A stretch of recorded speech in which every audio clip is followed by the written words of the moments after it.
திமுக கூட்டணிக்கும் பாஜக கூட்டணியுமே இவங்க ரெண்டு பேருமே வெளியில வேணா தனித்தனியா இருப்பாங்க, ஆனா உள்ளுக்குள்ள இவங்க ரெண்டு பேருமே ஒண்ணுதான். இவங்க ரெண்டு பேருக்குமே ஒரே நோக்கம்தான். அது என்ன நோக்கம் தெரியுமா? உங்களுக்காக நல்லது செய்ய, உங்களுக்காக உழைக்க, உங்களோட கூடவே நிக்க இந்த விஜய் வந்துடக்கூடாது. அதுதான் அவங்களுடைய அந்த நோக்கமே. ஏன்னா இந்த விஜய் வந்ததிலிருந்து அவங்க நிறைய இந்த ஊழல்லாம் செஞ்சுக்கிட்டு இருந்தாங்கல்ல, ஒரு லிஸ்ட் போட்டு சொன்னல, அதெல்லாம் அவங்களால செய்ய முடியாம போச்சு. எல்லாத்துலயும் மண்ணு விழுந்துருச்சு. அதனால சம கோபத்தில் இருக்கிறாங்க என் மேல. அதே மாதிரி அடுத்து ஆட்சிக்கு வர முடியாத ஒரு சூழ்நிலைய மக்களே நீங்களே ஆல்ரெடி உருவாக்கிட்டீங்க. இந்த கூட்டணி கணக்கு, அந்த கணக்கு, இந்த கணக்கு எதுவுமே எடுபடல. இந்த அரித்மேட்டிக் கணக்கு, மேத்தமேட்டிக்ஸ் கணக்கு எல்லாமே மண்ணுக்குள்ள புதைச்சிட்டீங்க. அப்புறம் இந்த கொள்ளையடிச்சு வச்சிருக்கிற இந்த பணத்தை எல்லாம் வச்சு கல்லாப்பட்டி கூட்டணின்னு ஒண்ணு சேர்த்து வச்சிருந்தாரு. அது எல்லாமே இப்ப கலகலத்து போய் நிக்குது. டாப் தனியா, பாட்டம் தனியா, ரீப்பர் தனியா, ஜாயிண்ட் தனியா, அப்படி நிக்குது தனித்தனியா. எல்லாமே அப்படியே ஒட்ட வச்சுக்கிட்டு இருக்கிறாரு. கூட்டணி கட்சிக்காரங்களே ஒருத்தருக்கு ஒருத்தர் ஓட்டு போட்டுக்க மாட்டாங்க போல் இருக்கு. அப்படி இருக்கு நிலைமை இந்த திமுக கூட்டணியில. சரி, இவங்களுக்கு தான் இந்த நிலைமைன்னு பார்த்தா இந்த பாஜக தலைமையில் மற்றும் பலர் அவங்க நிலைமை இன்னும் மோசமா இருக்குது. அதனால மக்களே, இந்த திமுகவோட நேரடி கூட்டணிக்கும் மறைமுக கூட்டணிக்கும் நம்ம மேல காண்டு.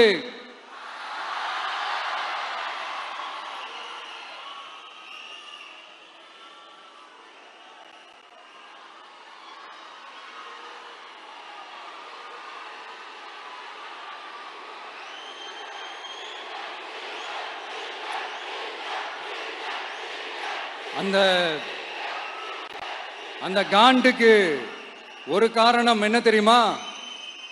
அவங்க வீட்டிலேயே, அவங்க குடும்பத்திலேயே விசில் சத்தம் பலமா கேக்குதான்.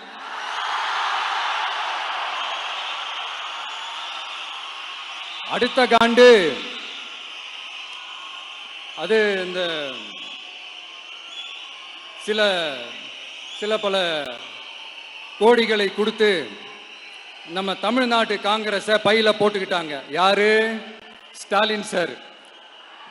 ஆனா உண்மையான காங்கிரஸ் யாரு பக்கம் நிக்குது? நம்ம பக்கம் நிக்குது. சிறுபான்மை மக்களோட அந்த திமுக சாயம் வெளுத்து போச்சு. இந்த விஜய் என்னடானா மதச்சார்பற்ற கொள்கையோட உண்மையான ஒரு முகமா இருக்கிறானே. இந்த சிறுபான்மை மக்கள் வேற இந்த விஜய் பக்கம் தானே நிக்கிறாங்க அப்படின்ட்டு இந்த திமுகவுக்கும் பாஜகவுக்கும் என் மேல காண்டோ காண்டு. அதுக்காக நாம் என்ன செய்ய முடியும்? இந்த 33 வருஷமா ஒவ்வொரு வீட்டுக்குள்ளேயும் ஒவ்வொரு மனசுக்குள்ளேயும் போறதுக்கு நாம் பட்ட பாடு எனக்கு தானே தெரியும்.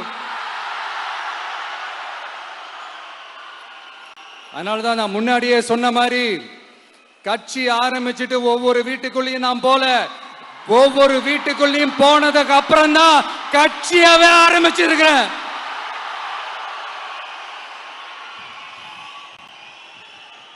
இது இந்த அரசியல் எல்லாத்தையும் தாண்டி இருக்கிற ஒரு உறவு. கட்சி கிட்சி எல்லாத்தையும் தாண்டி இருக்கிற ஒரு உறவு. இது ஒரு பூர்வ ஜென்ம பந்தம். இது சும்மா இந்த அரசியல் ஆதாயம் தேடுறவங்களுக்குலாம் இது என்னன்னே புரியாது. இது மற்றவங்களுக்கு வேணா எலெக்ஷன், ஆனா இந்த விஜய் கூட நிக்கிறவங்களுக்கும் இது ஒரு இமோஷன். நான் சந்தோஷப்பட்டா மக்கள் சந்தோஷப்படுறாங்க, மக்கள் சந்தோஷப்பட்டா நான் சந்தோஷப்படுறேன். எனக்கு ஒண்ணுனா மக்களுக்கும், மக்களுக்கு ஒண்ணுனா எனக்கும் கண்ணு கலங்கும். எவ்வளவு அவதூறுகள்! இந்த கரூர் விஷயத்தை பத்தி ஊருக்கே தெரியும்.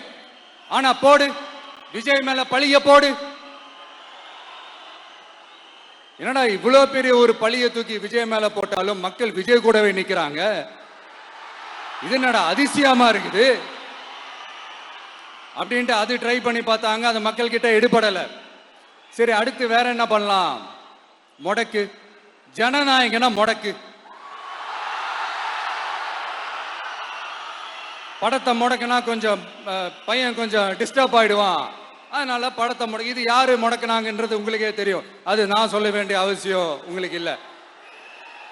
ஆனா இவன் நாடா இவன் படத்தை முடக்கினாலும் அவன் பாட்டுக்கு அதை கண்டுக்காம அவன் பாட்டுக்கு வேலையை பார்த்துட்டு போயிட்டே இருக்கான், அதுவும் எடுபடலை. சரி, அடுத்து வேற என்ன பண்ணலாம்? போடு, எஸ்ஓபின்னு ஒண்ணு போடு. விஜய்க்கு மட்டும் தனியா ரூல்ஸ், தனியா ரெகுலேஷன்ஸ், தனியா கண்டிஷன்ஸ் அவனுக்கு மட்டும் போடு. மற்ற கட்சிகள்லாம் விடு, விஜய்க்கு மட்டும் தனி கண்டிஷன்ஸ் போடு.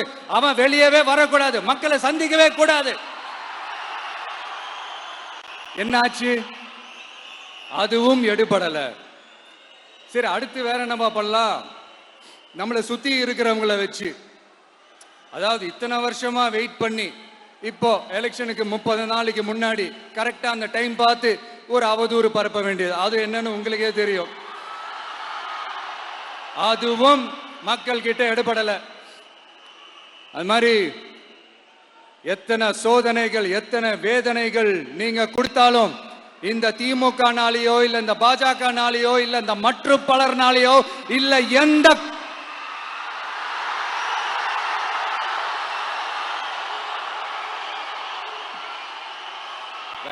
வேற யாராலையும் என்ன மக்கள் கிட்ட இருந்து பிரிக்க முடியாதுன்னு சொல்ல வந்த, அதைத்தான் சொல்ல வந்த. ஒவ்வொரு வீட்டில் இருக்கிற ஒவ்வொரு விஜயும் இருக்கிற வரைக்கும் என்ன மக்கள் கிட்ட இருந்து பிரிக்கவே முடியாது. இப்படி இந்த சொந்த பந்தம் இவ்வளவு ஸ்ட்ராங்கா இருக்கிறதுனாலதான் நான் முன்னாடியே சொன்ன 234 தொகுதியிலையும் இந்த விஜய் தான் வேட்பாளர் அப்படின்னு தான் அதை நான் செஞ்சிருக்கிறேன். ஏன்னா நம்மளுடைய வேட்பாளர்கள் யாரும் டாட்டாவோ பிர்லாவோ அம்பானியோ அதானியோ கிடையாது. நம்ம வீட்டில் இருக்கிறவர், நம்ம குடும்பத்தில் இருக்கிற ஒருத்தரை தான் நான் வேட்பாளராக செலக்ட் பண்ணியிருக்கிறேன். அப்படி செலக்ட் பண்ணி தான் உங்ககிட்ட நான் ஒப்படைச்சிருக்கிறேன். அதனால அந்த வேட்பாளர் வேற, இந்த விஜய் வேற அப்படின்னு நினைச்சிடாதீங்க. இந்த விஜய் தான் வேட்பாளர், அந்த வேட்பாளர் தான் விஜய்.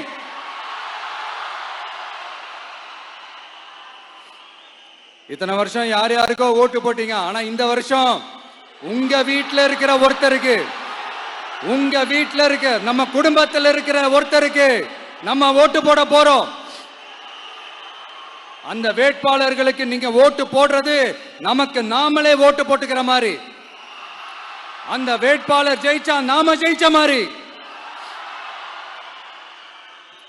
இப்படிப்பட்ட ஒரு எமோஷனலான ஒரு எலெக்ஷனை தமிழ்நாடு இல்ல இந்தியாவே பார்த்திருக்காது. இது நீங்க எவ்ரி 5 years வர ஒரு எலெக்ஷன் மாதிரி இதை நினைச்சிடாதீங்க. இது வேற, இது ஒரு அதிசய எலெக்ஷன். 50 வருஷத்துக்கு ஒரு வாட்டி நடக்கிற ஒரு எலெக்ஷன் மாதிரி. அதனால அந்த சான்ஸை மிஸ் பண்ணிடாதீங்க மக்களே. ஒரு காமராஜர் தானா, ஒரு அண்ணா தானா, ஒரு எம்ஜிஆர் தானா நம்ம தமிழ்நாட்டுக்கு? அவங்கள மாதிரி வேற யாருமே வந்துட மாட்டாங்களா அப்படின்னு நீங்க ஏங்கினது எனக்கு தெரியும். அத மனசுல வச்சுக்கிட்டு தான் நம்ம டிவிக்கே வந்திருக்கிறோம். நம்ம டிவிக்கே யார் யார் மாதிரி எல்லாம் உழைக்கும் சொல்லவா? ஐயா முத்துராமலிங்க தேவர் மாதிரி, ஐயா வீரன் சுந்தரலிங்கம் மாதிரி, ஐயா வாபுசி மாதிரி, ஐயா அழகு முத்துக்கோன் மாதிரி, ஐயா கட்டபொம்மன் மாதிரி, ஐயா ஒண்டி வீரன் மாதிரி, ஐயா குரூஸ் பெர்னாண்டஸ் மாதிரி, மாதிரி ஒட்டுமொத்த தமிழ்நாட்டு மண்ணுக்கும் உழைக்கும், உழைச்சிக்கிட்டே இருக்கும். இந்த எலெக்ஷன்ல நம்ம டிவிக்கு ஆட்சி அமைஞ்சா அது என்ன அமைஞ்சா அமைக்கிறோம். எப்படி அமைக்கிறோம்? நம்ம டிவிக்கு ஆட்சி அமைஞ்ச உடனே பெண்கள், இளைஞர்கள் எல்லாருமே நல்லா இருப்போம், நல்லா இருப்போம், நல்லா இருப்போம். விவசாயிகள், மீனவர்கள், உழைக்கிற மக்கள் எல்லாருமே நல்லா இருப்போம், நல்லா இருப்போம், நல்லா இருப்போம். இன்னும் பல வருஷத்துக்கு நம்மளுடைய குடும்பங்கள், நம்மளுடைய சந்ததிகள், நம்மளுடைய தலைமுறைகள் எல்லாருமே நல்லா இருப்போம், நல்லா இருப்போம், நல்லா இருப்போம். அதனாலதான் மீண்டும் மீண்டும் சொல்றேன், வேற யாருக்காவது ஓட்டு போட்டு உங்க ஓட்டை வேஸ்ட் பண்ணிடாதீங்க. அதனாலதான் பார்த்து பார்த்து உங்களுக்கான வாக்குறுதிகளை நாம் அதை அறிவிச்சிட்டு இருக்கிறோம். சொல்லாதத, செய்ய முடியாததெல்லாம் சொல்லவே மாட்டோம். அதுல ரொம்ப உறுதியா இருக்கிறோம். சொல்லாததை செய்வோம், அது வேற விஷயம். ஆனா செய்யறத மட்டும் தான் சொல்லுவோம். யங்ஸ்டர்ஸ், விவசாயிகள், மீனவ, இந்த மாதிரி பல திட்டங்கள் இருக்கு, எல்லாத்தையுமே நிறைவேற்றுவோம். இந்த விஜய் அதை சாத்தியமாக்கி காட்டுவான். இத நான் ஏன் இவ்வளவு ஸ்ட்ராங்கா சொல்றேன் அப்படின்னா, மக்கள் பணத்திலிருந்து ஒரு பைசா கூட தொட வேண்டிய அவசியமே எனக்கு இல்லை. உங்களுக்கு புரியுதுங்களா? உங்களுக்கு மக்களுக்கு தப்பே நடக்காது, தப்பே நடக்க விட மாட்டேன். இப்ப நான் சொன்னல, மக்கள் காசுல இருந்து ஒரு பைசா கூட தொட மாட்டேன்னு. அதை இப்ப ஆண்டுகிட்டு இருக்கிறவங்க, இதுக்கு முன்னாடி ஆண்டவங்க தில்லா சொல்ல முடியுமா? என்னை எதிர்த்துட்டு இருக்கிறவங்களால தில்லா, கட்ஸா, கெத்தா இத சொல்ல முடியுமா? நீங்க ஒழுங்கா ஆட்சி நடத்திருந்தா பெண்கள் பாதுகாப்பு ஏன் இவ்வளவு மோசமா இருக்குது? இளைஞர்களுக்கு ஏன் வேலை வாய்ப்பு இல்லாம போச்சு? போதைப் பொருள் கலாச்சாரம் ஏன் அதிகமா இருக்கு? சட்டம் ஒழுங்கு ஏன் சரியா இல்ல? வன்முறை ஏன் தலைவரிச்சு ஆறுது? இதுக்கு உங்களால பதில் சொல்ல முடியுமா ஸ்டாலின் சார்? பதில் சொல்ல தகுதி இருக்கான்னு தான் கேட்டிருக்கணும். ஆனா கொஞ்சம் நாகரிகம் கருதி அப்படி வேணான்னு பாக்குறேன். 2-2.5 வயசு குழந்தைய துள்ள துடிக்க உங்க திமுக நிர்வாகி ஒருத்தன் கொன்னானே, அதுக்கு என்ன பதில் சொல்ல போறீங்க? விளாத்திக்குளம் பக்கத்துல +2 படிக்கிற ஒரு பொண்ணு டாய்லெட் வசதி சரியா இல்லாம ஒரு அவசரத்துக்கு காட்டு பக்கம் போய் ஒதுங்கினாங்களே, என்னாச்சு? இந்த உலகத்தை விட்டே போயிட்டாங்க. அதுக்கு என்ன பதில் சொல்ல போறீங்க? இந்த பிள்ளைங்களை உங்களால திருப்பி கொடுக்க முடியுமா சார்? 5 வருஷமா போலீஸ் டிபார்ட்மெண்ட் கையில வச்சுக்கிட்டு என்ன சார் பண்ணீங்க? பொம்மைகள் மாதிரி வச்சு விளையாடிட்டு இருந்தீங்களா? ஒரு மனசாட்சின்றது வேணாம். நாங்க இந்த பிரச்சனையை பத்தி பேசினா அது போதையில நடந்துச்சான், போதை பொருட்கள்னால அது நடந்துச்சான். பெரிய கண்டுபிடிப்பு எங்களுக்கு தெரியாது பாரு. அது எங்களுக்கும் தெரியும், உங்களுக்கும் தெரியும். கேள்வி அது இல்ல, அதை ஏன் தடுக்கலன்றதுதான் எங்களுடைய கேள்வி. இது மட்டுமா? மணலை திருடுறாங்க, மண்ணை திருடுறாங்க, மலைகளை முழுங்குறாங்க, சட்டவிரோதமா கல்குவாரி நடத்துறாங்க, மணல் மாஃபியா அது ஒரு பக்கம் நடந்துகிட்டு போகுது. இன்னொரு பக்கம் மினிஸ்டர்ஸ் கொள்ளையடிக்கிறாங்க, இன்னொரு பக்கம் குடும்பமா சேர்ந்து கொள்ளையடிக்கிறாங்க. டாஸ்மாக்ல ஊழல், நகராட்சி துறையில ஊழல், இப்படி ஊழல் ஊழல், ஆட்சி முழுக்க ஊழல் ஊழல்லே ஊறி போய் நாரி போய் கிடக்குது. எந்த மூஞ்ச வச்சுக்கிட்டு சார் வந்து ஓட்ட கேட்பீங்க?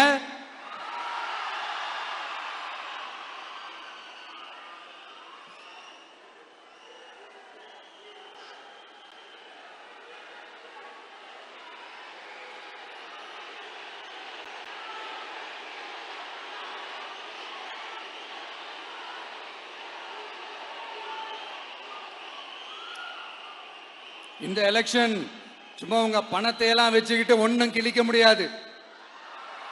உங்க பணத்தை எல்லாம் வச்சு மக்கள் எல்லாம் விலைக்கு வாங்கவே முடியாது. இது ஒரு மாற்றத்திற்கான ஒரு எலெக்ஷன். ஒட்டுமொத்த தமிழ்நாட்டு மக்களும் அந்த மாற்றத்தை கொண்டு வர போற அந்த எலெக்ஷன். இது உங்களாலேயோ இல்ல அந்த மற்றும் பலர்னாலேயோ ஒன்னும் தடுக்க முடியாது. அதனால மக்களே, ஏப்ரல் 23ஆம் தேதி காலையில சும்மா பக்காவா ரெடி ஆயிட்டு வீட்டுல இருக்கிற சாமியெல்லாம் கும்பிட்டுட்டு உங்க ஓட்டர் ஐடி கார்டு கையில் எடுத்துக்கிட்டு முதல்ல பூத்துல போய் நின்னு அந்த விசில் சின்னத்துக்கு நேரா இருக்கிற அந்த பட்டனை ஒரு அழுத்துங்க. இது ஒரு தலைமுறைக்கான ஒரு தேர்தல், உங்களுக்கான தேர்தல்.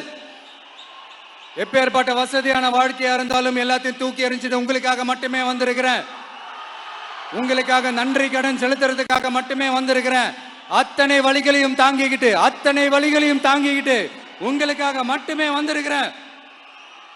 ஒரு நாளும் பொய் சொல்லி உங்களை நான் ஏமாத்தவே மாட்டேன். இந்த 4 முனை போட்டி, 40 முனை போட்டி, எத்தனை முனை போட்டி, எத்தனை உருட்டினாலும் இங்க 2 முனை போட்டி மட்டும்தான். ஒண்ணு, இன்னொன்னு எஸ், ஒன்னு டிவிகே, இன்னொன்னு டிஎம்கே. மக்கள் விரோத ஆட்சி நடத்துற ஸ்டாலின் சார் வேணுமா? மக்களை நேசிக்கிற உங்க விஜய் வேணுமா? அவ்வளவுதான் இந்த எலெக்ஷன். அதனால உங்க மகனுக்கு, உங்க அண்ணனுக்கு, உங்க தம்பிக்கு, உங்க பிள்ளைக்கு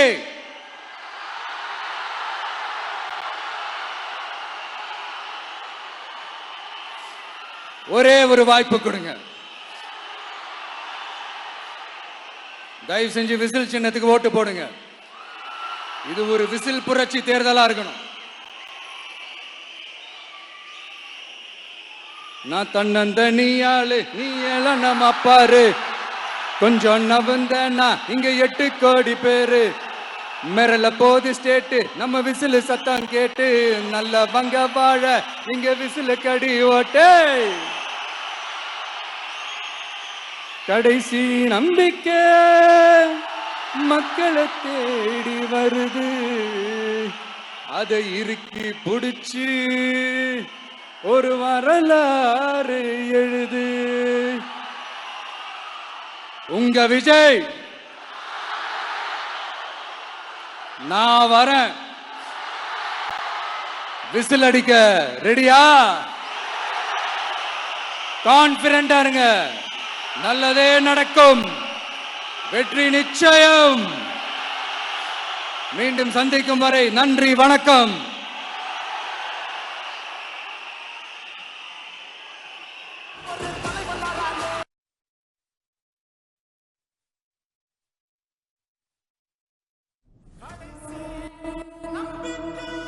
டாக்டர் ஸ்ரீவர்மா ஆயுள் தரும் ஆயுர்வேதா அறுவை சிகிச்சை இல்லா குணம், ஆயுள் கால நிவாரணம்.